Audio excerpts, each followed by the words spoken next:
Bueno, vamos a hacer el práctico 5, que es un tema que a mí me gusta un montón. Es eh, seguros sociales, ¿no? Donde vamos a ver acá, esto es otro detalle, subí en la página la traducción del capítulo 9 del libro de Rosen, pero en inglés, ¿no? O sea, el libro de Rosen en inglés tiene justo esta temática explicada de otra manera que el libro de Rosen en castellano. Y es bastante más, más didáctico cómo lo explica. Entonces eso, hicimos una traducción que se la subí ahí a la 24 para que lo vean. Eh, pero bueno, esto está muy bueno porque, qué sé yo, al que le gusta las finanzas, al que le gusta el juego de cartas, al que le gusta cualquier cosa, o sea, trabaja mucho con probabilidades de que suceda algo y el valor esperado de algo, entonces me resulta sumamente interesante, ¿no? Sobre la aversión al riesgo, o sea, el perfil de cada individuo, cómo hace que tome una decisión cuando tenemos probabilidades, ¿no? Entonces, qué sé yo, por ejemplo, ustedes tienen un seguro de auto y entonces, o sea, si saben que manejan muy mal y tienen mucho riesgo de accidentarse, siendo ustedes los responsables, sacan o no el seguro de contra todo riesgo, o como las aseguradoras a veces, si saben que usted es un conductor responsable, porque hace años que está con esa empresa y no tiene ningún accidente, por ahí le pueden bajar la prima del seguro también, y así varias cosas. Nada, sumamente interesante. Entonces vamos a ir charlando sobre las preguntas. Vamos entonces a la pregunta 1, desde el práctico 5. Es bastante sencilla. Dice, suponer dos automovilistas, con Leandro y María, que son bien distintos en su modo de manejar. Leandro, que acá tengo justo, que me tapa. Leandro no es demasiado precavido, por lo que existe una chance de 7,5% de que tenga un accidente dentro del próximo año. María es relativamente más cuidadosa, y sus chances de verse involucrada en un accidente el próximo año es de 1%. Bien, tenemos dos personas, ¿no? Leandro y María, uno que maneja peor que el otro, entonces ahí tenemos la probabilidad de que tengan un accidente cada uno, ¿no? De 7,5 y de 1%. Si Leandro tuviera un accidente, le costaría a la empresa aseguradora 1 millón, mientras que si María se accidentara, el costo de la empresa sería 500.000. ¿Cuánto es el pago esperado, ¿no?, para la compañía de asegurar a estos dos automóviles? Bueno, ustedes en teoría con Diego vieron el ejemplo del mazo de cartas, el ejemplo de las monedas, el ejemplo del seguro de salud, donde veían cómo construir un valor esperado, ¿no? El valor esperado es la probabilidad de ocurrencia de un evento por el evento, más la probabilidad de ocurrencia del evento 2 por el valor del evento 2, y así sucesivamente, ¿no? Es lo que tenemos escrito ahí.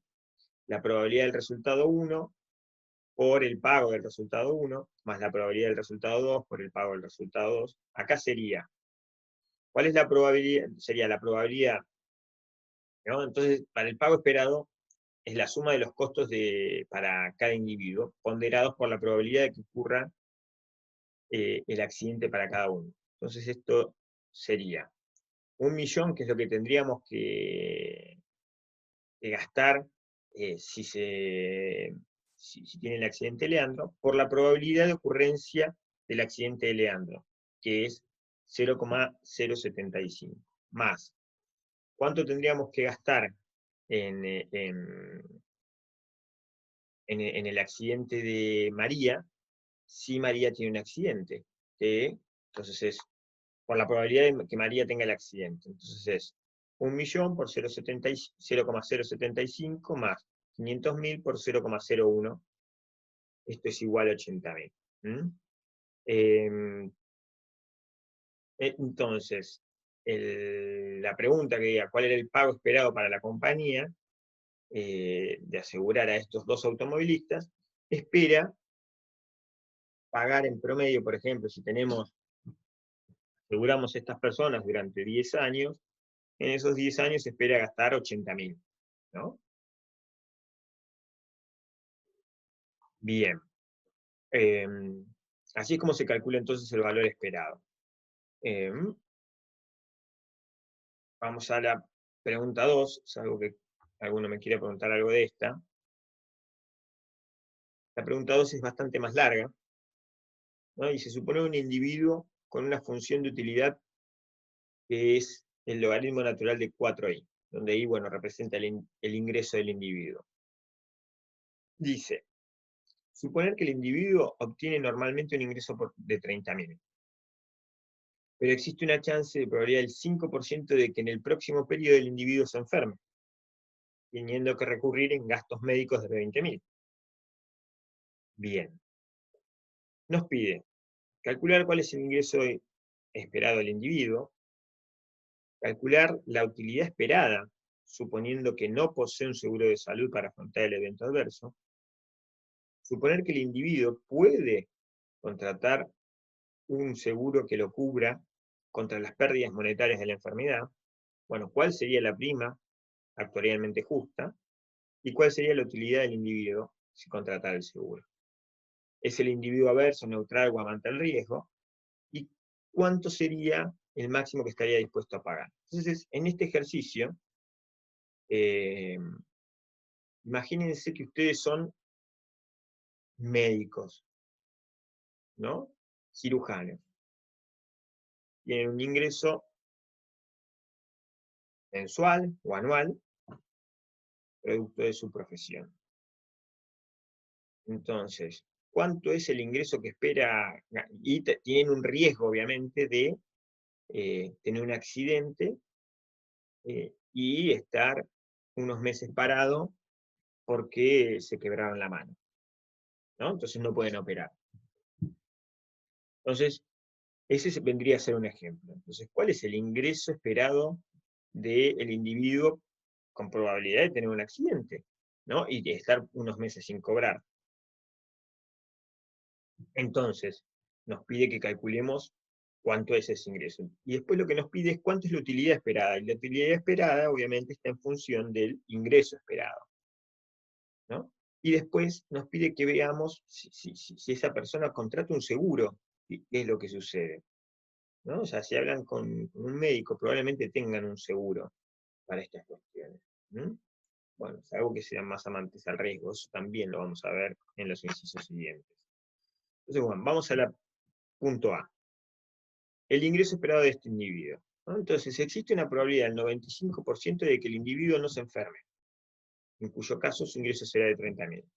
Y una probabilidad de 5% de que se enferme, y que su ingreso sea de 10.000, porque son los 30.000 que tenía menos los 20.000 que le generaban gastos.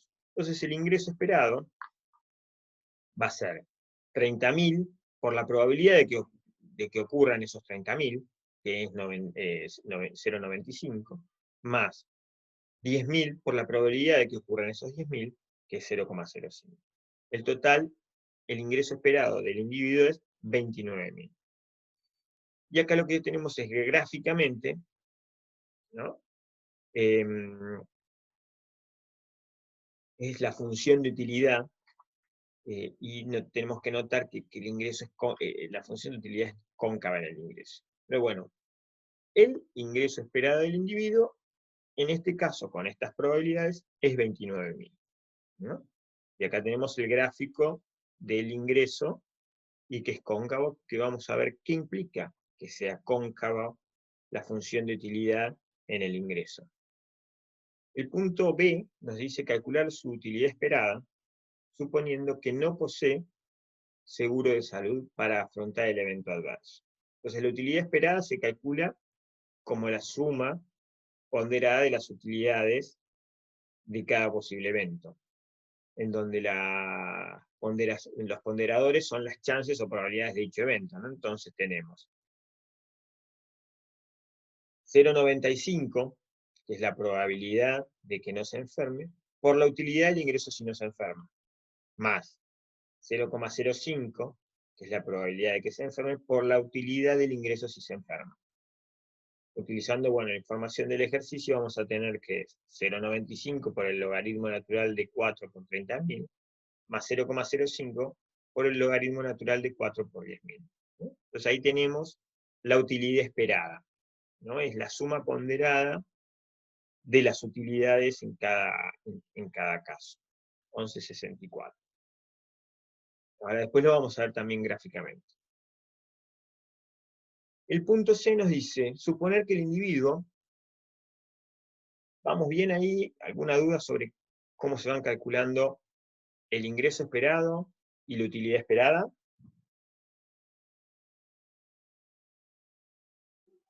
Bien. Vamos al punto C. Suponer que el individuo puede contratar un seguro que lo cubra contra las pérdidas monetarias de la enfermedad. ¿Cuál sería la prima actuarialmente justa del seguro? ¿Y cuál sería la utilidad esperada del individuo si contrata el seguro? ¿Qué definimos entonces como prima actuarialmente justa? Una prima actuarialmente justa es aquella que iguala los costos esperados para la aseguradora, ¿no? O sea, que la aseguradora nos cobra lo que espera gastar, básicamente. Eso sería una prima actuarialmente justa, que no tiene la aseguradora un beneficio extraordinario. Entonces, ¿cuánto espera pagar la aseguradora? Bueno, dado que existe una chance del 5% de que la empresa tenga costos o pérdidas por 20.000, dicha prima va a ser igual a 1.000, que es el 5% de 20.000, ¿no? Entonces, la prima del seguro es cuánto se espera que se gaste, ¿no? O sea, lo que hace el seguro es cubre los gastos médicos, que son 20.000. ¿Cuánto es la probabilidad de ocurrencia de que eso sucede, de que eso pase? 0,05. Entonces, el gasto esperado o el costo esperado para la empresa es 0,05 por 20.000, que es igual a 1.000 pesos. Si el individuo contrata el seguro, ¿cuánto va a ser su utilidad esperada? Que es la segunda parte de esta pregunta, ¿no? Entonces, la utilidad esperada, que la habíamos escrito en el punto anterior, va a ser 0,95, que es la probabilidad de que no se enferme, por la función de utilidad, y en la parte de ingreso ponemos 30.000 menos 1.000. 30.000 son los ingresos que tendría, y 1.000 son los gastos de contratar el seguro. Más 0,05, que es la probabilidad de que se enferme, por el logaritmo natural de 4 por el ingreso, que sería 10.000, ¿no? Si se enferma, menos 1.000 que tuvo que gastar en el seguro médico, más 20.000 que tuvo que es lo que le paga el seguro si se enferma. Entonces, finalmente nos queda un ingreso seguro de 29.000 del individuo, ¿no? Entonces, obviamente, esto es lo mismo que decir que el nivel de utilidad del individuo es surgido de obtener 29.000 con certeza.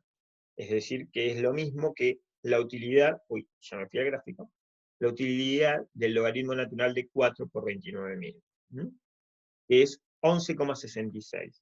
Acuérdense que el individuo tenía una utilidad esperada sin seguro, lo habíamos visto acá, de 11,64. Y una utilidad esperada con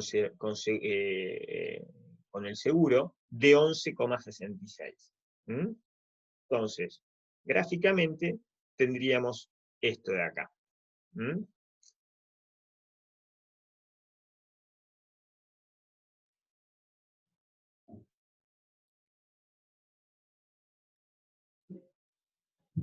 ¿Qué tenemos acá? Tenemos la curva de utilidad del ingreso, ¿no? Si el ingreso es 10.000, tenemos el punto A, que es si el individuo se enferma, sin seguro, tiene 10.000, la utilidad de 10.000. Si el ingreso es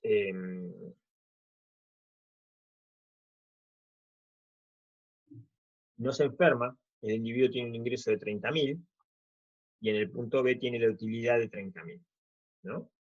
La utilidad esperada, ¿no?, sin seguro, es 0,95, que es la probabilidad de ocurrencia, acá lo tengo al revés, se lo voy a modificar. Esperen.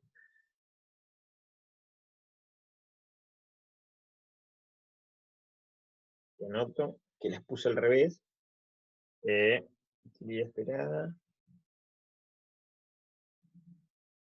Bien. Es 0,95 por 30.000 más 0,05 por 10.000. La utilidad de 10.000, ¿no? Sería el punto C que tenemos acá. Ese punto C, fíjense, que tiene una utilidad que es menor que el punto D. El punto D es una utilidad de 29.000 con certeza, que es cuando toma el seguro, ¿no? Y eso se da porque el individuo tiene la función cóncava, ¿no? Me siguen que el individuo tiene una utilidad mayor por contratar el seguro de 1.000, ¿no?, que no contratar ningún seguro, porque tiene una utilidad de 29.000 con certeza, cuando en el punto C, ¿no?, tenemos que su utilidad sería menor. Fíjense esto, que si la curva fuese más curva todavía, la diferencia entre un punto y otro sería mayor todavía. Entonces quiere decir que esta persona tendría más incentivos todavía a contratar el seguro. Entonces, cuanto más cóncava sea la función de utilidad en el ingreso, el individuo tiene más incentivos a contratar un seguro. Y eso quiere decir que es más averso al riesgo. Ahora, justo las preguntas siguientes son justo sobre este tema. Acá nos pregunta el punto D. ¿Es el individuo averso, neutral o amante del riesgo? Y justifica. Bueno, el individuo obtiene un nivel de utilidad bajo un escenario en el que obtiene 29.000 con certeza, y en otro en donde obtiene igual ingreso, esperado bajo incertidumbre. Fíjense, bueno, lo que veíamos, que la utilidad de 29.000 con certeza es mayor que la utilidad esperada de ese ingreso, ¿no?, 29.000 con incertidumbre.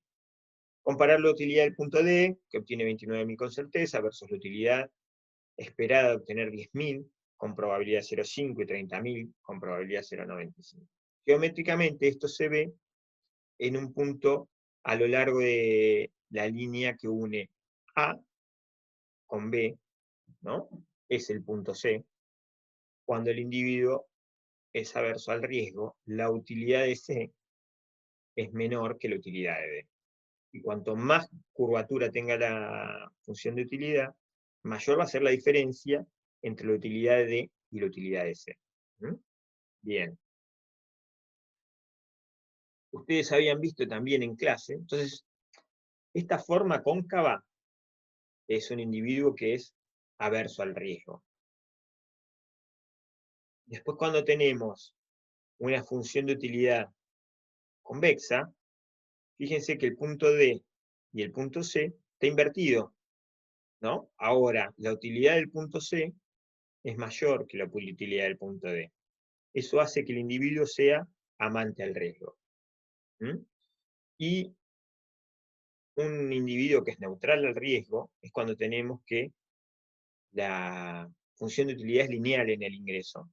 Entonces el individuo está indiferente, o sea, fíjense que la utilidad del punto C y el D va a ser la misma, entonces le da exactamente lo mismo ganar un ingreso con certeza o con la probabilidad de que eso suceda. ¿Mm? Estos son gráficos también que tomé de la presentación de Diego, donde ustedes veían los tres tipos de individuos, ¿no? Averso, neutral o amante al riesgo. ¿Mm? Y vamos bien hasta ahí. Esto es importante que entiendan cómo identificar, ¿no? Cada uno de los puntos. El punto C, como les decía acá, geométricamente se ve, es un punto a lo largo de la línea que une A con B, ¿no? Porque es el promedio ponderado entre las dos utilidades. El promedio ponderado es, o sea, el punto B pesa 0,95 y el punto A pesa 0,05. El punto que les queda es el C. Si pesas en la mitad, es decir, 0,5 y 0,5, el punto estaría por acá, el promedio de los dos, ¿no? Si los dos pesasen igual. Bien. ¿Alguna pregunta, chicos, sobre cómo vamos por acá? Bien, vamos entonces al punto E.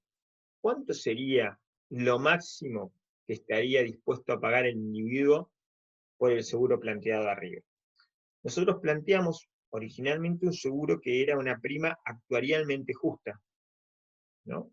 Esa prima actuarialmente justa era la que hacía que el individuo, no, que el seguro no tuviese una ganancia extraordinaria. En este caso, nos está preguntando cuánto estaría dispuesto a pagar el individuo para seguir tomando el seguro. O sea, ¿puedo pagar un poquito más de 1.000 y seguir teniendo una mejor utilidad? Bueno, esa es la pregunta que tenemos que responder. Acá se da que sí, porque fíjense que el individuo tenía una utilidad mucho mayor, ¿no? Entonces, la utilidad esperada que obtiene el individuo sin asegurarse es igual a 11,64, que era la que habíamos calculado antes. Fijando este nivel como ¿cómo se llama? Fijando este nivel con la función de utilidad, nos queda el 11,64, es el logaritmo natural de 4 ahí, ¿no? El nivel de ingreso que resuelve esta expresión, ¿no? Que nos dé 11,64, es decir que la utilidad esperada sea igual a 11,64, despejamos de acá, ¿no? 11,64 igual al logaritmo natural de 4i, lo despejamos y nos da 28,388. Entonces tenemos, esto quiere decir que el individuo estará indiferente entre afrontar el riesgo de la enfermedad y obtener un ingreso esperado de 29.000 o pagar un seguro que le brinde 28.388. Es decir, que está dispuesto a pagar hasta 1.612 pesos. Si el seguro costara dicha suma, el individuo estaría indiferente entre estar asegurado o no asegurado. De este modo, 1.612 es el máximo que está dispuesto a pagar. Porque, a ver si, fíjense que el punto C, ¿no? Nos movemos, lo que queremos encontrar es el punto C a esa altura de ingreso, a esa utilidad que habíamos encontrado, que era 11,64, ¿cuál es el ingreso que corresponde? Y es 28.388. Entonces, si le dan 28.388 con certeza, el individuo va a tener una utilidad que va a ser igual a la de C. Si le dan le da un poquito más de 28.388 con certeza, es decir, que la prima del seguro es un poquito menos, el individuo va a estar mejor que en el punto C, que era la situación de utilidad esperada sin seguro. ¿no? Entonces, lo que estaría dispuesto a pagar el individuo es la diferencia entre esos 30.000 y el valor de ingreso con certeza que le genera una utilidad esperada igual a la del punto C. ¿Mm? Eso, así es como se obtiene. Acá otra vez, este lo tengo al revés en el gráfico, también lo voy a anotar. F, 2E. Bien, creo que con esto termina el ejercicio 2. ¿Sí? ¿Alguna pregunta del ejercicio 2?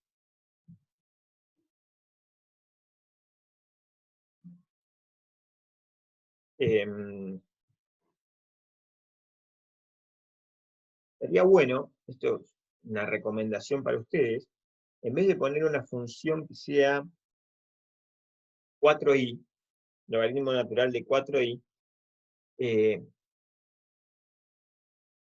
plantéense qué pasaría si hagan este mismo ejercicio con una función que sea igual a 4i directamente, es decir, una función lineal, y piensen qué sucede. Y también, si quieren hacer otro ejercicio, piensen en una función que sea, en vez de cóncava como esta, convexa. Puede ser que la utilidad, en vez de ser logaritmo natural de 4i, sea igual a i al cuadrado, ¿no? Entonces eso les da una función de utilidad que sea convexa. Piensen, hagan este mismo ejercicio, planteen todos estos gráficos con esa misma situación. ¿Qué les va a pasar? ¿No? O sea, les va a pasar, bueno, en realidad que el individuo no contrataría el seguro en el caso del convexo, pero bueno, piénsenlo bien esto mismo en esa situación, con qué cosas se encuentran, ¿no? No es que sea 100% simétrico, pero está bueno para que ustedes ejerciten todo esto mismo con una persona que sea amante al riesgo y con una persona que sea neutral al riesgo. ¿Mm? Vamos a la pregunta 3. Un individuo con un ingreso monetario de 30.000 tiene una chance de 1% de tener un accidente en auto durante el próximo año. Si eso ocurre, tendría que incurrir en gastos médicos iguales a 10.000. El individuo puede contratar un seguro con una prima de 0,01 peso por peso asegurado. La compañía le pagará B al individuo asegurado si el accidente ocurre. Entonces, ¿cuál es el monto del seguro elegido por el individuo, suponiendo que surge la maximización de la utilidad esperada, si su función de utilidad es raíz de I? ¿No? Interpretar. Después nos pide verificar que la prima por peso asegurado fijada por la compañía es actuarialmente justa, es decir, que verifiquemos que la prima, ¿no? El valor o sea, esos 0,01 peso por asegurado, es actuarialmente justo, es decir, que no le genere un beneficio extraordinario a la aseguradora, es decir, que la aseguradora espera gastar lo mismo que espera recibir. Suponer que existen dos grupos de individuos, esto ya nos cambia un poco el ejercicio. Tenemos 100 individuos que son cuidadosos manejando y 100 individuos que son no cuidadosos. Los cuidadosos tienen una probabilidad de accidentarse de 1%, mientras que los no cuidadosos se enfrentan a una mayor chance de accidente, igual a 0,5%, a 5%. Al igual que el inciso anterior, los gastos médicos son los mismos, si ocurre un accidente, igual. ¿Qué ocurriría bajo esta situación con información perfecta? Es decir, si la compañía pudiese detectar si un individuo dado es cuidadoso o no es cuidadoso. Entonces acá ya nos mete incluso algún problema de información con el tema de los seguros. Información perfecta quiere decir que nosotros sabemos a cuál de los dos grupos pertenece el individuo que vamos a asegurar, ¿no? Y el punto D dice, dentro del escenario del inciso anterior, con individuos cuidadosos y no cuidadosos, suponer que la compañía conoce que hay 100 de cada clase, pero desconoce qué clase pertenece cada individuo. La compañía decide preguntar al individuo al momento de contratar el seguro si es cuidadoso o no cuidadoso, y en base a eso le cobra la prima actuarialmente justa. Bueno, nos pide que planteemos qué sucedería, es decir, imagínense que yo les voy a cobrar un seguro a ustedes, ¿no? Y les pregunto, les digo, bueno, a ver, ustedes manejan, son cuidadosos al manejar o no son cuidadosos, y obviamente que al que no es cuidadoso le voy a cobrar más. ¿Qué me dirían todos? ¿No? Teniendo en cuenta lo que ocurriría bajo el escenario del ítem anterior, la compañía reconoce que no sabe quién es quién, y dado que sí conoce que existen 100 individuos de cada caso, decide, bueno, eso lo tengo después puesto como sigue porque no me entró en la hoja, evidentemente. Otra cosita acá.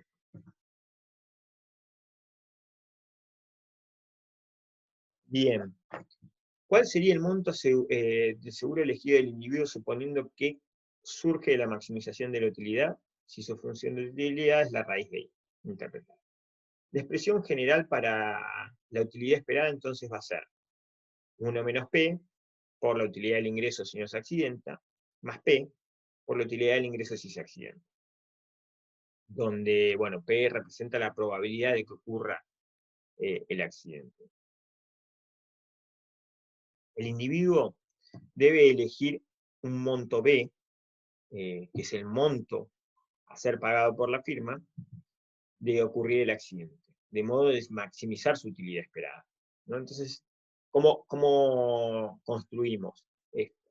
Entonces va a ser 0,99, que es la probabilidad de que el individuo no se accidente, por 30.000 menos, por la raíz del ingreso que tendría, que sería 30.000, menos 0,01 por B, ¿no? 0,01 es lo que pagaba por cada peso asegurado, ¿no? Entonces, si él se asegura por 10.000 pesos, lo que tenemos es que el individuo va a terminar pagando por el seguro 0,01 por 10.000, ¿no? Más 0,01, que es la probabilidad de que se accidente el individuo, por el ingreso, la raíz del ingreso que tendría si se accidenta, que son 30.000 menos lo que paga del seguro, menos 10.000, que era por lo que perdía por accidentarse, más B, que es el seguro lo que paga el seguro si la persona se accidenta. Es decir, que si no ocurre el accidente, el ingreso neto del individuo será su ingreso monetario menos el pago de la póliza, ¿no? Es esta parte de acá, si no ocurre el accidente. Si ocurre el accidente, su ingreso neto se ve reducido, además de por los gastos médicos, pero se ve incrementado por la cobertura del seguro B. Entonces tenemos, si ocurre el accidente, tenemos su ingreso menos lo que paga del seguro, menos los gastos médicos, más lo que recibe el seguro por el accidente. La expresión escrita, esta de arriba, sería ya con todos los números, como esto que tenemos acá. Maximizar 0,99 por raíz de 30.000 menos 0,1. Todo esto, ¿no? Ya lo tenemos así bien escrito. La condición de primer orden, que es derivar toda esa función respecto a B, para la maximización de la utilidad esperada, va a ser entonces menos 0,5 por 0,99 por 0,01 por raíz de 30.000 menos 0,01 por B, más 0,5 por 0,01 por 0,99 por raíz de 20.000 más 0,99 por B, todo esto igualado a 0. De acá surge que la cobertura elegida por el individuo va a ser igual a 10.000. Es decir, que elegiré el seguro por el total de la pérdida. es decir, que tomó un seguro completo. Esto le brindará al individuo el mismo ingreso esperado ante ambos posibles eventos, ¿no? Al notar que, reemplazando el valor de B en la expresión para la utilidad esperada, nos queda 0,99 por raíz de 29.900 más 0,01 por raíz de 29.900. El ingreso esperado del individuo es 29.900. ¿Mm? Entonces, sin importar que ocurra el accidente. A ver, acá tenemos una pregunta. Sí, no estábamos teniendo en cuenta. El accidente no estábamos teniendo en cuenta, la pregunta no plantea gastos en el auto. Plantea que el individuo iba a tener gastos médicos por 10.000, ¿no? Entonces lo que estamos cubriendo es un seguro por esos gastos médicos, ¿no? No hay un seguro para mantener el auto. Pero ponerle que no sé, la pregunta también en vez de ser gastos médicos podría ser solo de gastos de arreglar el auto, ¿no? Y ahí es lo mismo. Entonces, lo importante acá finalmente es que el individuo toma el seguro, la póliza, ¿no? Es por los gastos que tendría si sucede el accidente, y la prima, ¿no? Ahora después vamos a ver cuánto sería, va a ser igual a 0,01 por los 10.000. Es decir, que iba a ser igual a 1.000. O 0,1 era, ¿no? A ver, me perdí. La prima, la teníamos acá, es 0,01 peso por peso asegurado. ¿Mm? Bien, si aseguramos 10.000 por 0,01, nos queda igual a 100. ¿Mm? Entonces, eh,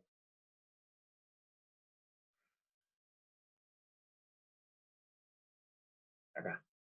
Bien, hicimos el punto A, vamos al punto B. Verificar que la prima por peso asegurado, fijada por la compañía, es actuarialmente justa. Entonces, yo les había dicho que el valor de la prima actuarialmente justa es aquel que genera beneficios esperados iguales a 0. Entonces, los beneficios esperados, ¿no?, van a ser igual a M por B menos P por B, donde M es la prima por peso asegurado y B es lo que teníamos que era lo que tiene que gastar, ¿no? Entonces, acá estamos suponiendo que la compañía aseguradora no posee ningún otro tipo de costo adicional de la cobertura, no tiene ni gastos administrativos, nada. Esto implica que M es igual a P, ¿no? En este caso, se satisface, ya que la compañía cobra una prima por lo recaudado, que es M igual a P, que es igual a 0,01.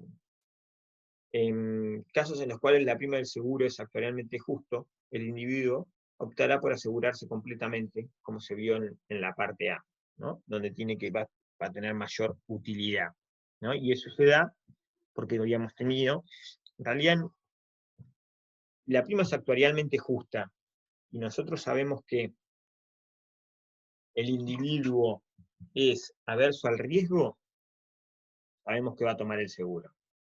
Si la prima no fuese actuarialmente justa, bueno, hay que ver cuánto mayor es la prima del seguro, ¿no? Como habíamos visto en el ejercicio anterior, que el individuo estaba dispuesto a pagar hasta un poco más de la prima actuarialmente justa, y igualmente seguía tomando el seguro, ¿no?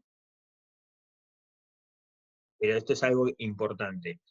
Cuando la función de utilidad en el ingreso es cóncava, y la prima es actuarialmente justa, el individuo va a tomar el seguro, sin lugar a dudas, que es el grafiquito que teníamos con la curva de ingreso cóncava. El punto C. Acá teníamos los individuos no cuidadosos.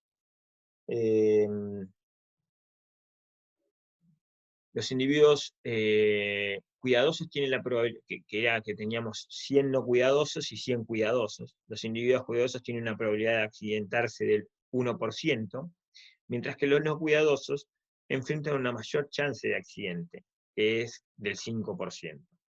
Al igual que en el inciso anterior, los gastos médicos son iguales, de 10.000 si ocurre el accidente, e iguales para para los dos tipos de individuos, ¿no? O sea cuidadoso o no sea cuidadoso, si tiene un accidente, los dos tienen que gastar 10.000. ¿Qué ocurriría bajo esta situación con información perfecta? Es decir, si la compañía pudiese detectar si un individuo es cuidadoso o no. Es decir, si un individuo es cuidadoso o no, yo le puedo diferenciar en cuánto le voy a cobrar a cada uno.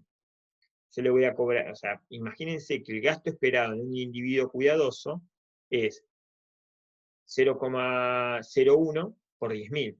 Es la probabilidad de que yo le pague, de que se accidente el individuo no cuidadoso por el gasto que tengo que hacer, que es 10.000, ¿no? Entonces, ese es el gasto que yo tengo esperado como aseguradora en un individuo cuidadoso. En un individuo cuidadoso tengo 0,05 por 10.000 de gasto esperado. Entonces, lo que puedo hacer yo, sabiendo qué perfil de individuo es cada uno, o qué perfil de conductor, le cobro específicamente lo que me va a generar cada uno como gasto. Así obtengo la prima actuarialmente justa. Entonces, bueno, a ver, acá tenemos una pregunta.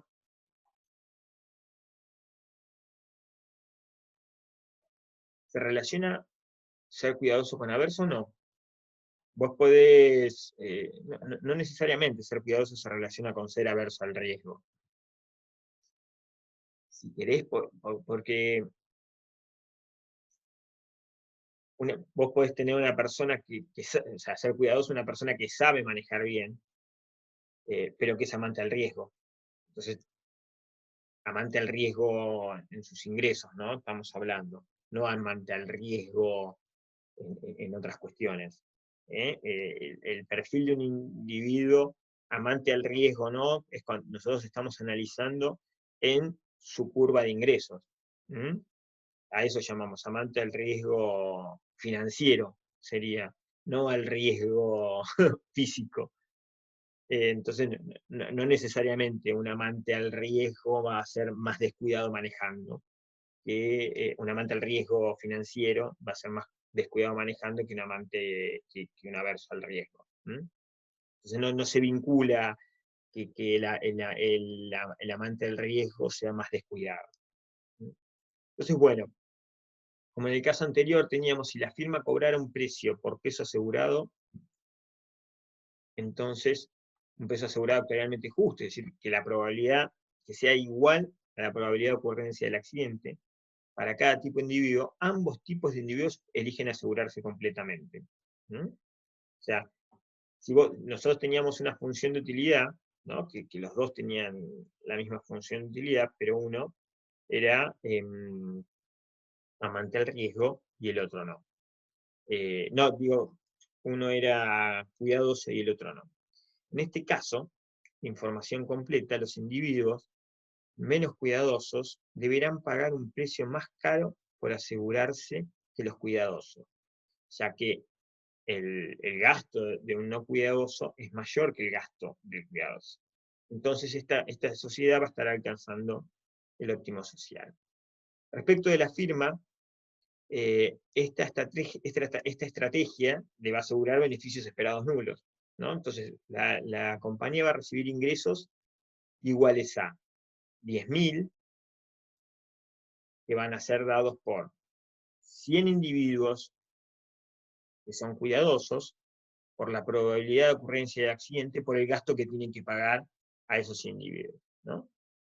De parte de los individuos cuidadosos. E ingresos por 50.000 de parte de los individuos no cuidadosos, que está conformado por 100 individuos no cuidadosos, por la probabilidad de que tengan un accidente, por el valor que le tengo que gastar si es que tienen un accidente. Entonces los ingresos totales para la compañía son 60.000, La compañía espera que un individuo de los 100 cuidadosos se accidente y con un costo esperado de 10.000, mientras que espera que 5 accidentes dentro del grupo de los no cuidadosos, con un costo de 50.000. Por lo tanto, el costo total esperado es de 60.000. En consecuencia, bueno, los beneficios esperados serán iguales a 0 y la firma cubrirá sus costos. A ver, esperen un segundo.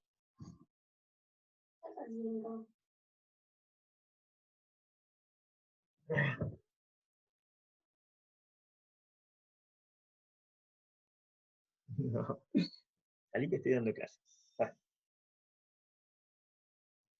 Mi hijo, disculpen. Bien. Vamos al punto D.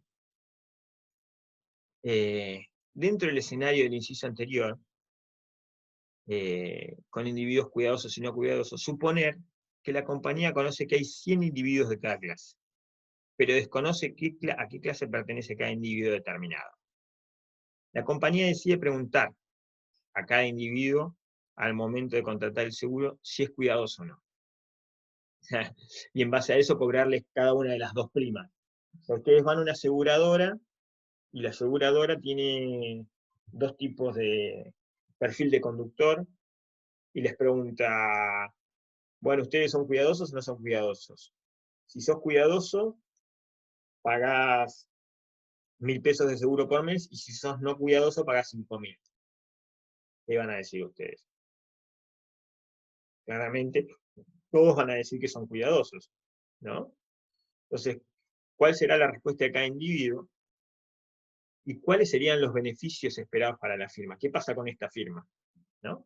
En este caso, la prima que pagará un individuo que dice ser cuidadoso recibe un seguro completo, va a ser de 100 pesos. Mientras que si dice ser no cuidadoso, va a ser de 500. Como la compañía no conoce a qué clase pertenece cada individuo, ¿no? Todos los potenciales clientes van a decir que son cuidadosos y van a pagar la prima más barata.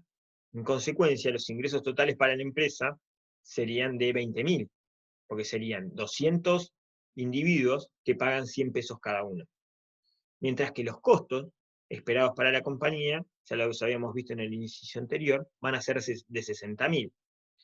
Van a ser 100 por 0,1 por 10.000, que es lo que gasto en los cuidadosos, más 100 por 0,05 por 10.000, que es lo que gasto en los no cuidadosos, como en el ítem anterior.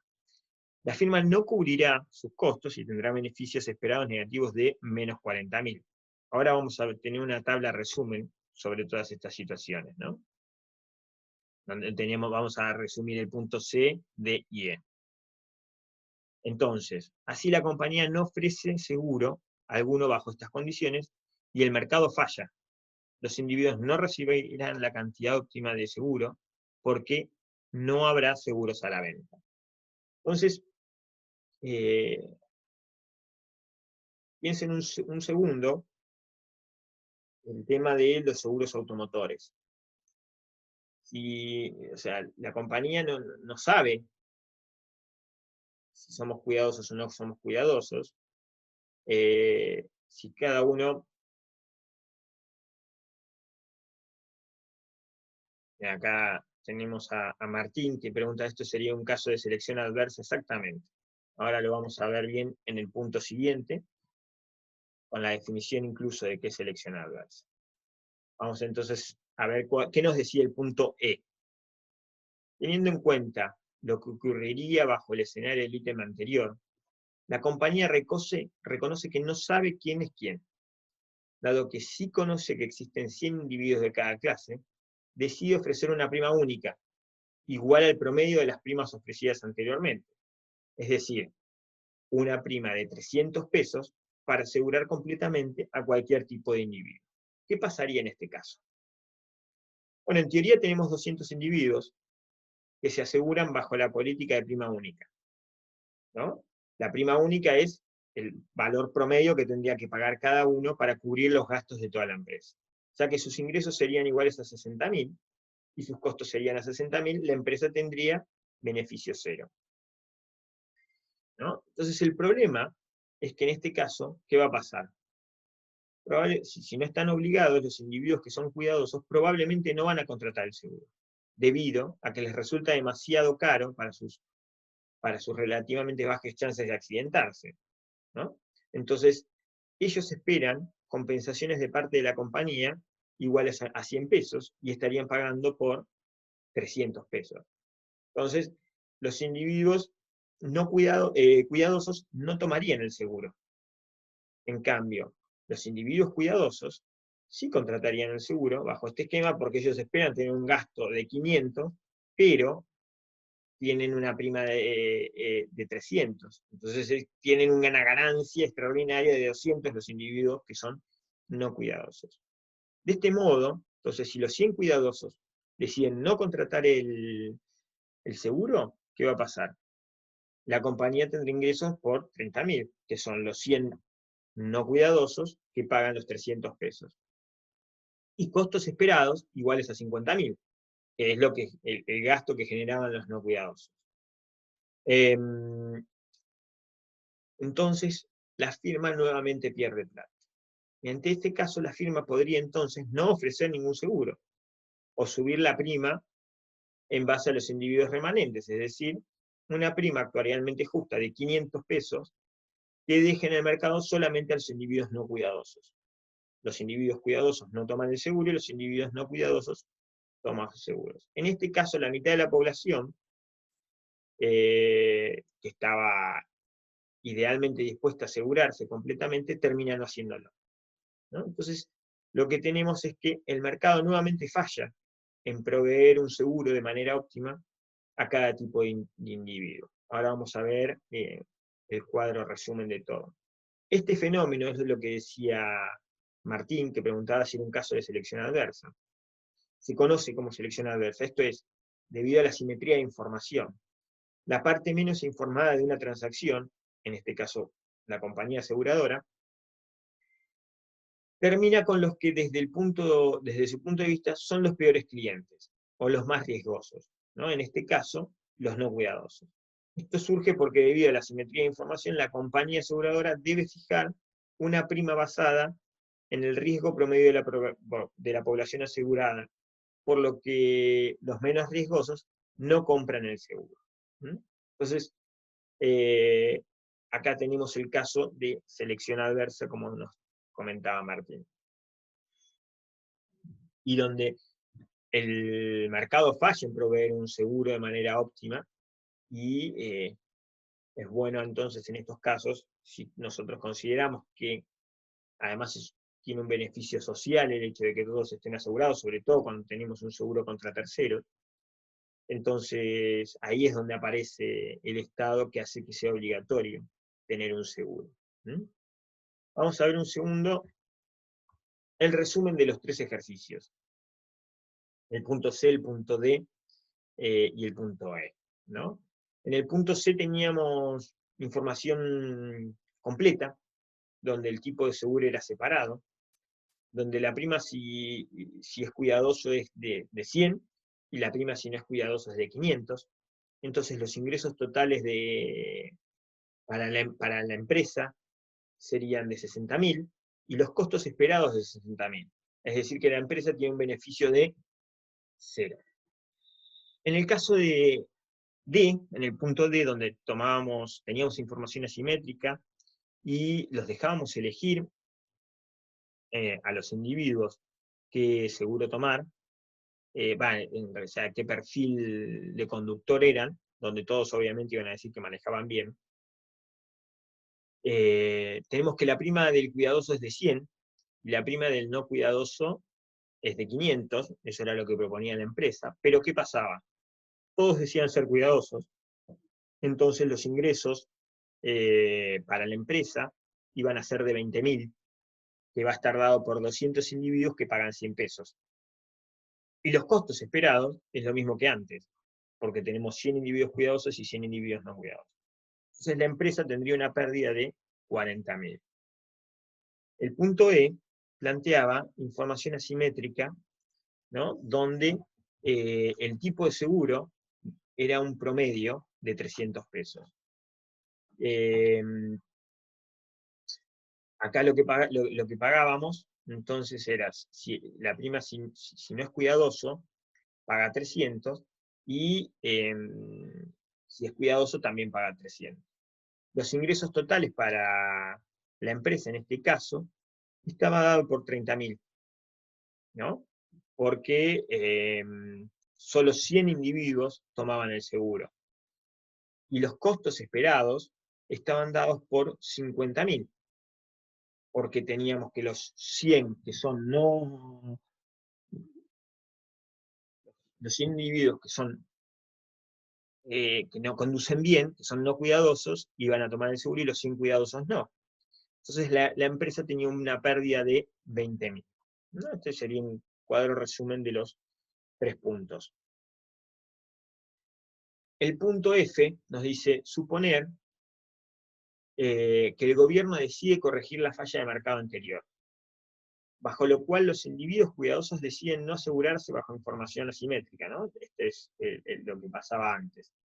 Mediante una política de seguro obligatorio consistente en que todos los individuos, cuidadosos o no, se aseguren por completo y con un valor promedio de 300. Esto corrige la ineficiencia. ¿Estarán ambos tipos de individuos mejor que antes? Bueno, este es, o sea, el caso donde el gobierno obliga a todos a tomar un seguro. En este caso, la política del seguro obligatorio, con una prima que refleje el riesgo promedio, generaría que todos estén asegurados, ¿no? Que es el resultado eficiente bajo información simétrica. Sin embargo, lo que vimos es que un individuo cuidadoso puede estar mejor sin seguro que con seguro de este tipo, por lo cual la obligatoriedad del seguro a esta persona lo hace estar peor, porque está pagando más de lo que espera que tener como costo. En este sentido, la intervención del gobierno, si bien lograría que el seguro óptimo para todos los individuos, generaría una redistribución en contra de los cuidadosos y a favor de los no cuidadosos, ¿no? En la realidad, ¿no? Tenemos un seguro contra terceros obligatorio. Entonces, si nosotros tenemos un accidente, tenemos que cubrirle, el seguro cubre a la otra persona que chocamos, ¿no? Y eso es un poco distinto del ejercicio que estamos haciendo acá, donde hablamos simplemente de los beneficios de uno. El seguro contra terceros claramente lo que trata de cubrir es se trata de mirar un beneficio social, ¿no? No simplemente el beneficio individual, que es lo que están mirando acá cada uno de los individuos. Bien, este es el último punto de la pregunta 3. No sé si alguno tiene alguna pregunta. Bien, vamos a la pregunta 4. Vamos a hacer, son 6 preguntas. No nos queda mucho, hacemos todo de un tirón, así no hacemos una pausa y terminamos rápido. La función inversa de demanda de un individuo por visitas al médico es P igual a 100 menos 25Q, donde Q es el número de visitas al médico al año, y P es igual al precio por visita. El costo marginal de cada visita al médico es igual a 50. Entonces nos pregunta, ¿cuál es el número eficiente de visitas anuales al médico y cuál es el costo de dicho número de visitas? Y que lo grafiquemos. Esto es bastante sencillo, ¿no? Tenemos la función inversa de demanda y tenemos el costo de cada visita. Eso lo sabemos hacer bastante bien. Es un gráfico donde tenemos costo, demanda, encontramos el punto donde maximizamos los beneficios, ¿no? Suponer que el individuo contrata un seguro médico, si no existe franquicia, y la tasa de coaseguro es del 50%, ¿cuál será el número de visitas al año? Entonces, acá nos plantea un tipo de coseguro, ¿no? que es del 50%, y cuál es el costo que soportará el individuo y el costo que soporta la compañía por aseguradora, y nos pide que lo grafiquemos. Y después existe una pérdida de eficiencia en la introducción de la póliza del seguro. Si es así, calcular dicha ineficiencia y justificar. Vamos a ver entonces qué sucede.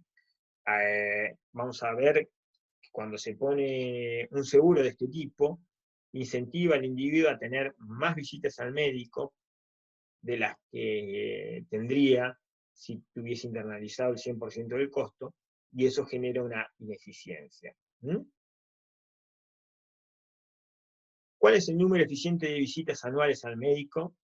Es el punto A. ¿Y cuál es el costo de dicho número de visitas? Acá en el gráfico yo tengo hecho ya el gráfico final, pero con rojo les marqué lo que importa para este inciso. Entonces, la cantidad eficiente de visitas al médico será la que iguale el beneficio marginal por visita, ¿no? Dado que la función inversa de demanda y el costo eh, da, marginal de cada visita, ¿no? Entonces tenemos que la cantidad Q que resuelve esto es 100 menos 25Q igual a 50. La función inversa de demanda igual al costo marginal.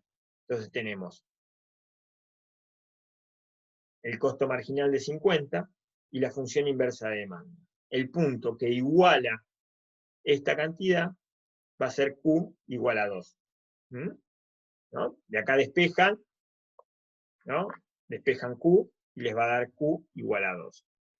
Entonces, el costo total para la compañía va a ser de 100, ¿no? Igual al precio de visita por el número de visitas.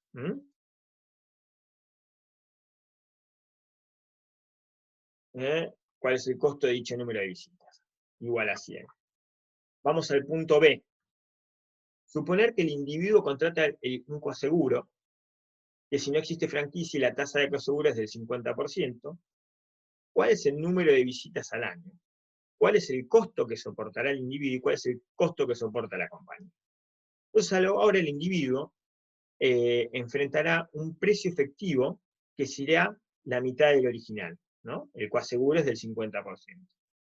El precio efectivo pasa a ser 25 y su cantidad de visitas al médico va a ser la que resuelve la demanda igual a 25, ¿no? Lo que tengo separado acá con rojo.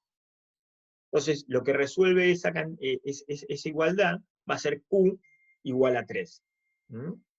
Entonces, el costo total de las 3 visitas va a ser igual a 150 pesos, que va a ser soportado en partes iguales por la compañía aseguradora y por el individuo. Entonces, fíjense que ahora antes teníamos 2 visitas con un costo de 100, ahora tenemos 3 visitas con un costo de 75. Es decir, que esta forma de coaseguro lo que genera es que el individuo haga más visitas al médico. Entonces, el punto C nos pregunta, ¿existe pérdida de eficiencia por la introducción de esta póliza de seguro? Si es así, calcular dicha medida y justificar. La introducción del seguro provoca un aumento en la cantidad de demanda de visitas que va de 2 a 3, ya que el precio efectivo para el individuo se redujo a la mitad. Sin embargo, el costo marginal de la visita se mantiene en lo mismo, sigue siendo de 50. Entonces el individuo consume servicios médicos más allá del punto en el que el beneficio marginal de la visita iguala el costo marginal, generando una pérdida de eficiencia. En el gráfico, lo vemos, es el área verde, la pérdida de eficiencia. Dicha pérdida de eficiencia va a ser igual a 12,5, que es la diferencia, que es igual a 25, ¿no? Que es la diferencia entre la parte vertical del triángulo, por 3 menos 2, que es la base, sobre 2. Todo eso es igual a 2,5. Entonces lo que tenemos acá es que el área del triángulo esto es 12,5. Es un ejemplo de lo que se conoce como riesgo moral, o riesgo de abuso, moral hazard. En este caso, los individuos asegurados consumirán servicios médicos más allá del punto eficiente, debido a que no enfrentan directamente los verdaderos costos de los servicios que consumen. Notar que este efecto es independiente de que el seguro se provea de manera privada o pública, por lo cual no habría a priori una ventaja en la intervención del gobierno para corregir esta ineficiencia. Esto es Imagínense que, bueno, en el sistema médico actual, cuando yo estaba esperando mi primer hijo, tenía un amigo que vivía en Londres y también estaban esperando un hijo. Y estábamos, las dos mujeres estaban de la misma cantidad de meses de embarazo, y ahí el seguro, ellos, cada ecografía tenían que pagarla, y acá nosotros, cada ecografía era, nada, la cubría la obra social, y llevábamos los 5 meses de embarazo. Nosotros habíamos hecho más o menos como 5 ecografías, y los chicos en Inglaterra habían hecho una sola. Los dos eran 2 embarazos sin ningún riesgo. Pero bueno, esto que les quiero decir, no sé cuánto es la cantidad que está bien, pero claramente cuando no tiene ningún costo para el individuo realizar la visita o el examen, se va a hacer mucho más de lo que sería si uno tuviese que pagar efectivamente por cada una de esas visitas, ¿no? Eso es lo que sucede, que vemos en este ejercicio. Vamos a la pregunta 5. Considera una economía en la que un individuo vive durante 2 periodos. Su función de utilidad viene dada por 2 por el logaritmo natural del consumo en el periodo 1, más 2 por el logaritmo natural del consumo en el periodo 2. C1 y C2 representan entonces el consumo en cada uno de los periodos. El individuo obtiene un ingreso laboral de 100 en el periodo 1 y de 50 en el periodo 2. Tiene la posibilidad de ahorrar en el periodo 1 hasta el monto de 100 pesos, que es su ingreso en ese periodo. Es decir, decide no consumir nada en el periodo 1 y puede ahorrarlo todo y trasladar al periodo 2 esos 100 pesos. Depositando sus ahorros en el banco, le reporta un interés del 5%. Es decir, que si yo no consumo nada en el periodo 1, me guardo esos 100 pesos para usar en el periodo 2, en el periodo 2 voy a tener 105. Los 100 que me guarde más el 5% de intereses. Se supone que en el periodo 2 el individuo consume todo su ingreso laboral. Todo su ingreso, el laboral y sus ahorros, si es que decidió hacerlo en el periodo 1. Llamando ese al monto ahorrado y suponiendo que ese es no negativo, es decir, que el individuo no puede pedir prestado en el periodo 1, es decir, que en el periodo 1 el individuo no puede consumir más que en el ingreso en el periodo 1. Escribir la restricción presupuestaria para el periodo 1 y para el periodo 2. Escribir la restricción presupuestaria intertemporal para el individuo, sus valores presentes, es decir, ahora lo vamos a ir viendo, pero no es lo mismo sumar un peso hoy que un peso de mañana, sino que tenemos que descontarlos para llevarlos a la misma unidad de medida. Por ejemplo, bueno, ustedes saben que no es lo mismo tener 100 pesos hoy que 100 pesos dentro de un año, porque eso pierde poder adquisitivo. En este caso también pierden un costo de oportunidad de un 5%, ¿no? O sea, 100 pesos hoy es lo mismo que tener 105 pesos mañana, ¿no? Por el costo de oportunidad del interés del 5%. Entonces, si el individuo elige cuánto consumir en ambos periodos a partir de la maximización de su utilidad sujeta a la restricción intertemporal, cuánto consumir en cada periodo y cuánto ahorrar. Y el punto de dice suponer que el gobierno introduce un sistema de seguridad social mediante el cual le sustrae 10 pesos al individuo en el primer periodo y lo deposita en el banco a una tasa de interés de mercado y se lo transfiere en el segundo periodo, y escribir la nueva restricción. Bien, vamos a empezar. El punto 1 era el más sencillo, que nos pedía escribir una restricción presupuestaria para el individuo en el periodo 1 y en el periodo 2. Entonces, la restricción presupuestaria en el periodo 1 va a ser igual. 100 que eran sus ingresos, van a ser igual a el consumo en ese periodo más lo que ahorre.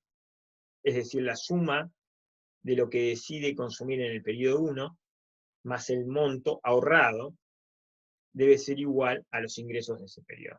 En el periodo 2, su restricción presupuestaria va a estar dada por el consumo del periodo 2, va a ser igual a todos los ingresos que tenga en ese periodo, que van a estar conformados por lo que ahorró, que es ese, por 1, es decir, la cantidad que había ahorrado, más los intereses que le generaban en ese periodo, más 50, que son los ingresos que tenía en ese periodo. Entonces el consumo en el periodo 2 se financia con el ingreso laboral propio del periodo, que es de 50, más el ingreso capitalizado de sus ahorros en el periodo 1, que es 1 por 0,05 por S. El punto B nos decía escribir la restricción presupuestaria intertemporal para el individuo en valores presentes, es decir, en todo el valor del periodo 1. Combinarla, nos da una ayuda, nos dice combinar las dos restricciones anteriores, eliminando el ahorro. Entonces, de la expresión 1, tenemos que el ahorro es igual a 100 menos C1. Eso lo podemos reemplazar en la restricción 2 que teníamos. Entonces tenemos la restricción 2 que habíamos obtenido en el punto anterior, va a ser igual a 1 más 0,05 por S, acá lo reemplazamos por 100 menos C1, más 50. Entonces ahí ya tenemos una restricción presupuestaria y lo que podemos hacer es dividir ambos lados por 1 más 0,05 y reordenamos. ¿Por qué hacemos eso? Porque lo que tenemos acá es la función, o sea, la restricción presupuestaria en valores del futuro, y lo que nos pide el inciso es que la pongamos en valores del presente. Para ponerlas en valores del presente dividimos todo por 1,005 y eso es lo que nos lleva al valor del presente. Entonces la expresión de arriba, esta que tenemos acá, es la restricción presupuestaria intertemporal en valores presentes. Y en forma general la podemos reescribir de la siguiente forma, donde R representa la tasa de interés y M el ingreso laboral. Si despejamos de acá, ¿no? C2, vamos a tener esta restricción presupuestaria. Los ingresos que tiene el individuo son 100 en el periodo 1 y 50 en el periodo 2, y puede acceder a todo esto en el consumo en el periodo 2, ¿no? O sea, de acá para allá, puede acceder a cualquiera de estos consumos en el periodo 2, quiere decir, fíjense que este punto de acá, sobre el eje vertical, sería que no consume nada en el periodo 1, entonces este punto de acá va a estar dado por los 50 que tiene que gana en el periodo 2, más los 100 que no consumió en el periodo 1, más el interés que le generaron esos, que fue un 5%. El punto C nos dice, si el individuo elige cuánto consumir en ambos periodos, ¿no? A partir de la maximización de su utilidad, sujeto a esta restricción intertemporal, cuánto consumirá en cada periodo, cuánto ahorrará. Y nos da una ayuda. Puede resolver este punto con una maximización libre, reemplazando C1 o C2 de la restricción presupuestaria en la función de utilidad, ¿no? Entonces, de la restricción presupuestaria, tenemos que C1 es igual a esto que está acá, reemplazando en la función de utilidad, ¿no? Vamos a tener que la función de utilidad era 2 por el logaritmo natural de C1 más 2 por el logaritmo natural de C2. Entonces, la condición de primer orden que maximiza la utilidad respecto del consumo de este periodo, entonces derivamos esto en función de C2 y lo igualamos a 0. Y resolviendo esa expresión, se obtiene que C2 es igual a 77,5. Reemplazando en la función 4 que tenemos acá, si ponemos 77,5, nos va a quedar que C1 es igual a 24,29. Entonces, el monto ahorrado del individuo en el primer periodo C1 va a ser 73,81 y entonces el monto ahorrado va a ser 24,19. Punto D. Suponer que el gobierno introduce un sistema de seguridad social, mediante el cual le sustrae 10 pesos del ingreso al individuo en un periodo, se lo deposita en el banco a la tasa de interés y se los devuelve en el periodo 2. Escribir la nueva restricción presupuestaria del individuo para cada periodo y obtener la restricción presupuestaria intertemporal. Entonces acá nos pide, nos plantea que existe un sistema de seguridad social donde en el periodo 1 el individuo hace un aporte de 10 pesos y el gobierno se lo devuelve. Entonces es un ahorro forzoso, podríamos llamarlo. Entonces la restricción presupuestaria intertemporal del periodo 1, vamos a llamarla 1', es C1 más C, más S, más el ahorro. Entonces el consumo más el ahorro va a ser igual a 100 menos 10. En el periodo 2, la restricción presupuestaria pasa a ser C2 es igual a lo que ahorré, más el interés que se generó, más el ingreso laboral, más esos 10 que me sacó el gobierno y me los devuelve con el interés. Entonces, nuevamente, reemplazando S en la expresión 1' y 1,2, nos puede quedar, entonces, el consumo en el periodo 2 va a ser igual a toda esta expresión. Reordenando para obtener la restricción presupuestaria en valores presentes, ¿no? Tenemos que C1 más C2 sobre 1,005 va a ser igual a 100 más 50 sobre 1,005. En esta restricción intertemporal coincide exactamente con la del punto anterior. ¿Por qué? Porque el gobierno me sacó y me lo 10 pesos y me los devolvió en la misma forma que lo tenía antes. El monto de ahorro privado caerá en 10 pesos y el monto de ahorro público aumentará en 10, cosa que antes no existía. La introducción de este esquema de seguridad social reemplaza el ahorro privado por ahorro público, manteniendo inalterado el monto de ahorro global. En el gráfico de abajo, en el gráfico que mostramos acá, puede verse que la forma de restricción presupuestaria intertemporal no se modifica para el individuo, pero que el impuesto de 10 pesos para sostener el sistema de seguridad social implica un desplazamiento del punto de dotación inicial de A. O sea, antes estábamos en un punto donde el individuo podía consumir hasta 100 si quería en el periodo 1, y ahora solo puede consumir hasta 90. Pero eso hace que el punto de partida del periodo 2 sea mayor. O sea, vamos a tener que el punto de partida sería el A'. Ya que un individuo que deseara no ahorrar nada por su cuenta en el primer periodo podría consumir 90 y no 100 como antes. El nuevo monto de ahorro privado va a ser de 14,19, será menor que el ahorro inicial, pero en esta disminución se compensa exactamente con el aumento del impuesto en 10. Entonces, lo que hace es desplaza ahorro privado para ir a hacer ahorro público.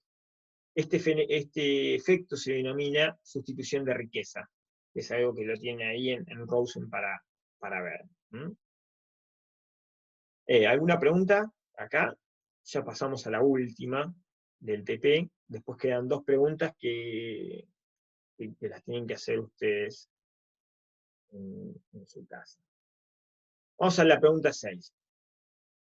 Suponer que un individuo,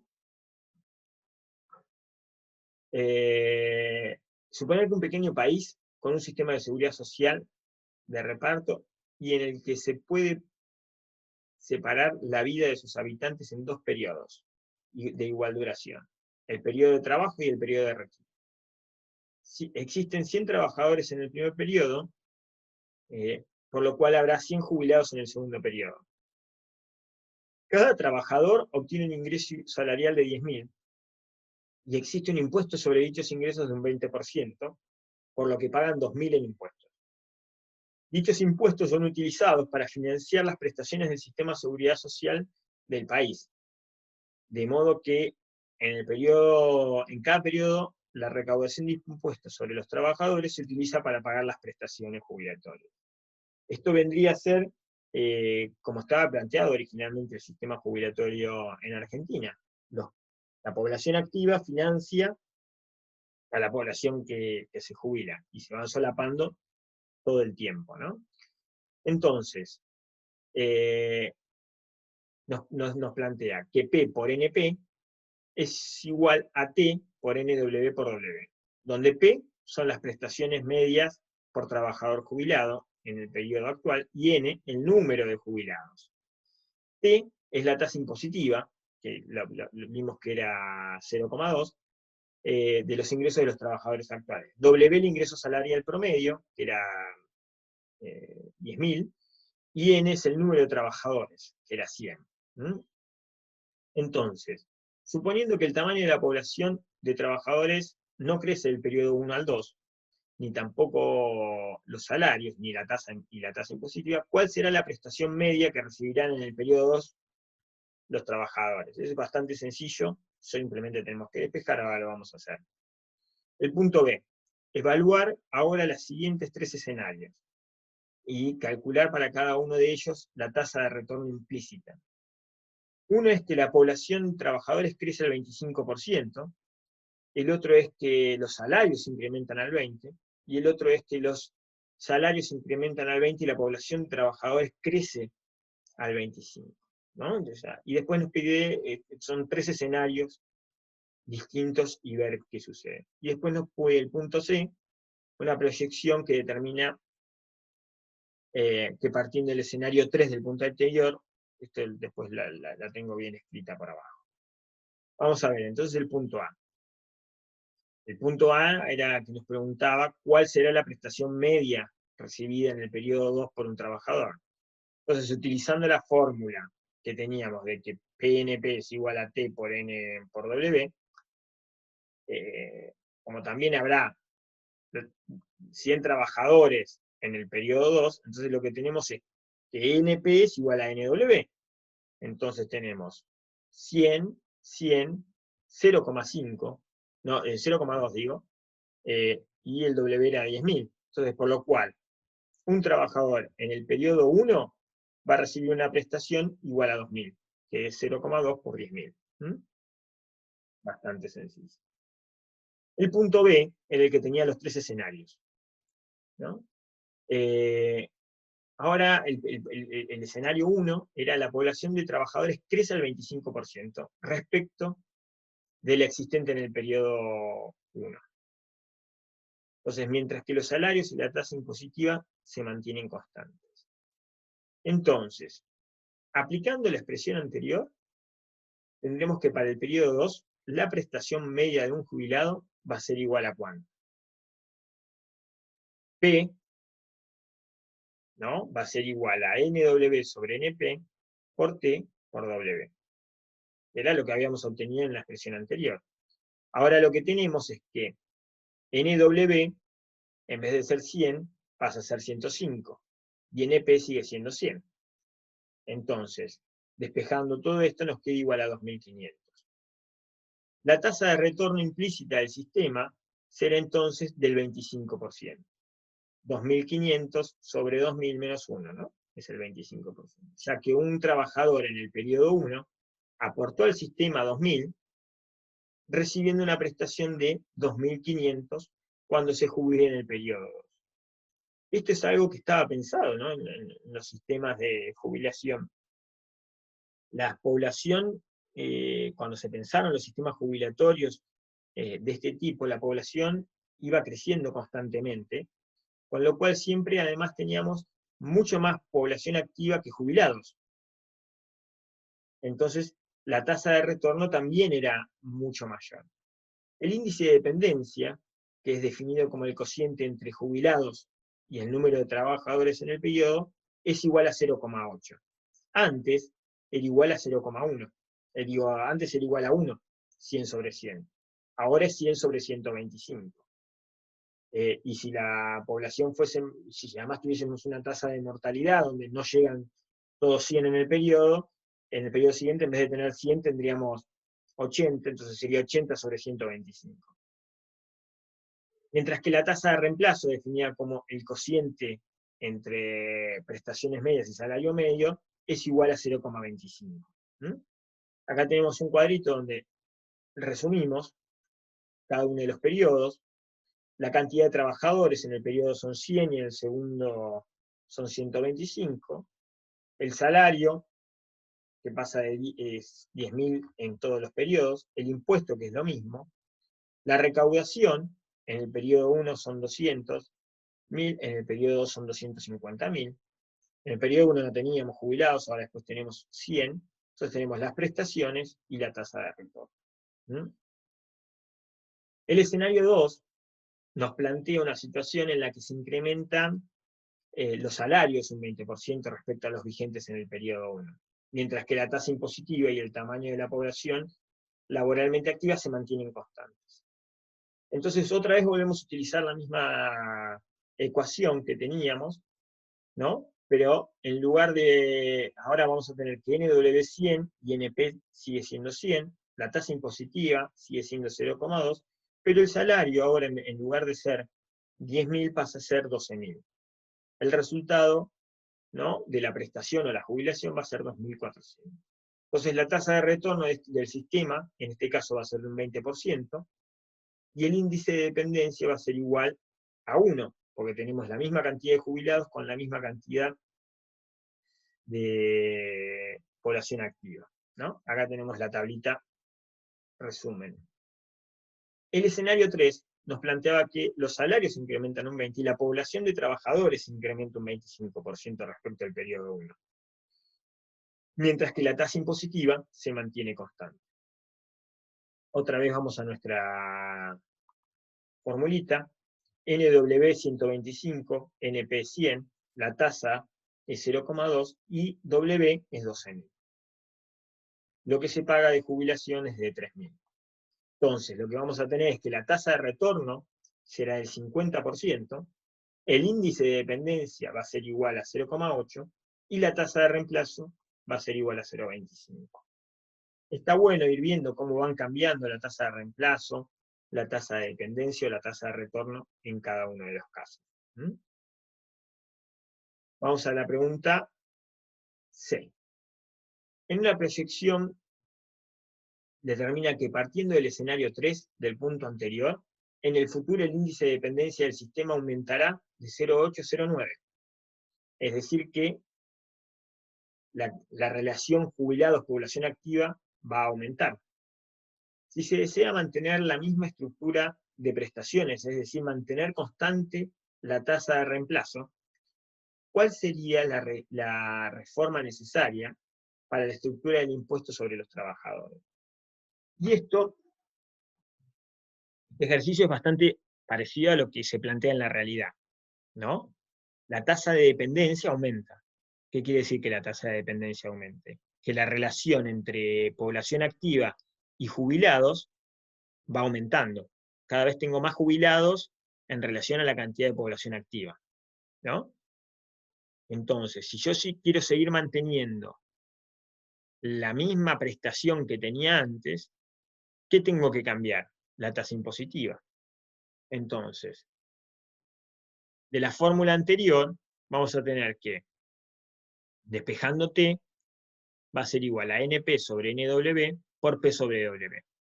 Como el índice de dependencia proyectado, que es NP sobre NW, es 0,9, tenemos acá, esto va a ser 0,9. Para mantener la tasa de reemplazo de 0,25, ¿no?, haría falta un aumento de la tasa impositiva del 20 al 22,5. Es decir, lo único que tienen que hacer es reemplazar y con eso les da que la tasa tendría que subir. Entonces, si nosotros, por ejemplo, en la realidad en el sistema jubilatorio tenemos que cada vez tenemos más jubilados en proporción a la población activa, pero queremos seguir manteniendo el 82% móvil que teníamos originalmente, ¿qué tenemos que hacer? Subir la tasa impositiva para poder financiar eso mismo, ¿no? Porque lo que tenemos es cada vez menos gente que financia a los jubilados. eso es algo que está en la discusión de si tenemos que seguir manteniendo el 82% móvil, si se financia simplemente con los aportes de la población económicamente activa, ¿no? Hoy en día las jubilaciones se financian con la población económicamente activa y con impuestos. Y con eso terminamos. Quedan dos preguntas que está bueno que las hagan, porque los va a hacer entender un montón sobre el sistema de jubilación en Argentina. Bueno, no sé si tienen alguna pregunta más. Con esto terminamos. Y les voy a subir entonces ya también el práctico domiciliario 2 para que hagan. Bueno, vamos de grabar y terminamos.